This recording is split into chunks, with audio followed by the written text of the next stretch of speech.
7 mart İstanbul'un Selimpaşa rayonida Uyg'ur mahallasi qurilishiga lent kesish marosimi o'tkazildi. Uyg'ur mahallasi qurilishi Kanadadagi Shimol Amerika Islomiy jamoat yordam tashkilotining qo'llashi va yordam bilan qurilgan bo'lib, mahalla qurilmoqchi bo'lgan o'rin Istanbul shahar markazidan 40 kilometr yiroqlikdagi Selimpaşa rayoniga joylashgan. Uyg'ur ilm ma'rifat vaqfining sohibxonligi bilan o'tkazilgan marosim Qur'on tilovati bilan boshlangan bo'lib, marosimga Turkiyadagi har qaysi Sharq Turkiston tashkilotlarining mas'ullari, ulamolar, jamoat arboblari, Selimpaşada yashayotgan Uyg'urlar va o'quvchilardan bo'lib 300 ga yaqin kishi qatnashdi. Ma'lum bo'lishicha, mazkur Uyg'ur mahallasiga yetim yesirlar uchun 64 yurish o'ltiraq uy qurish planlangan. 8 mart Xalqaro ayollar bayram munosabati bilan İstanbulning Fatih rayonida Xitoyning Sharq Turkistonda yurgizilayotgan irqiy qirg'inchilik jinoyatiga, jumladan qiz ayollarga qarata ijro qilayotgan inson qalbidan chiqqan qilmishlarga qarshi axborot e'lon qilish yig'ilishi o'tkazildi. Faoliyatni Xalqaro Sharq Turkiston tashkilotlar birligi, Sharq Turkiston Nozgum Kultur va oila jamiyati, Türkiye İHH İnsani Yardım Vakfi Ayollar Bölümü ve Xalqaro Musafirlar Huquqi Jamiyati birlikte tashkilladi.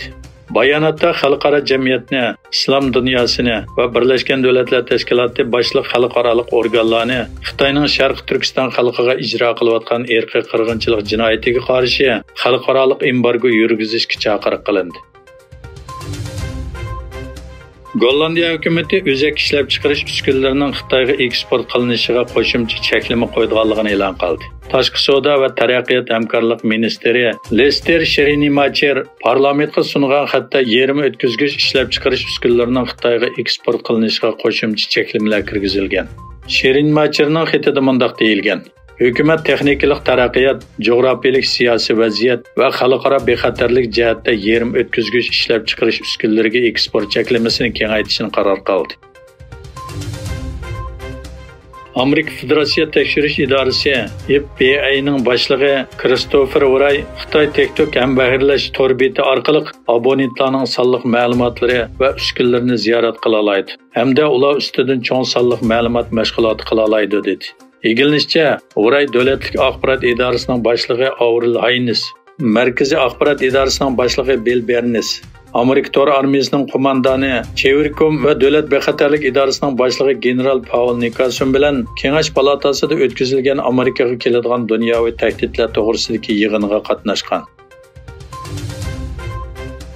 Amerika parlamentining tuvan qanoti bo'lgan Avam palatasi Cumhuriyetçiler Partiyasining parlament a'zosi Mike Gaiter o'tirg'i qo'ygan qonun loyihasiga belat tashlab, prezident Joe Bidenni barliq Amerika askarlarini Suriyadan chekindirishga chaqirdi.